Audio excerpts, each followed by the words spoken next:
Hey everyone, I want to share some image tricks with you to trim or fill your product images with white space around them.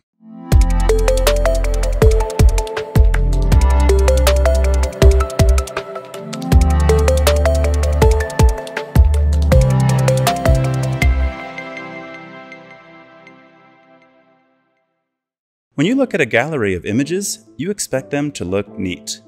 If you have product photos that are differing aspect ratios, you want to avoid cropping out parts of the product when you make the images the same size. I want to show you a way to use Imgix to keep your images the same aspect ratio by filling them with white space around the images. Let's look at this example of a product gallery. Everything is set to a width of 264. Since they all have different aspect ratios, you can see the heights are different for each item. If I want to make them a square, you typically would crop them. Since these are product photos, I don't want to crop out portions of the sweaters or the water bottle. Instead, I can fill the background of the images with white space to make them all the same size. I'll add a height of 264, then fit equals fill, and then I can set a color with fill color for the space around the image. Let's make it yellow, just so it's obvious. Be aware, you can either use color keywords here or hexadecimal values.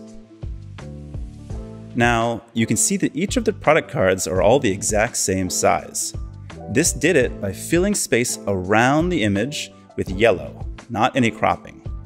Now let's get rid of the yellow to make it look better. You can see that there is an excessive amount of white space around some of the product photos. You might clean that up with a program like Photoshop. With Imgix, you can actually intelligently trim that away. Let's do that with trim equals auto. Perfect. Now the product cards are looking nice. If you want to get the extra mile, you can even add some automatic formatting and enhancement to the photos. Now, this is going to optimize them to be faster and improve the lighting if the image is too dark. I hope you enjoyed that bit of info here, and I look forward to giving you some more image tricks later. Bye.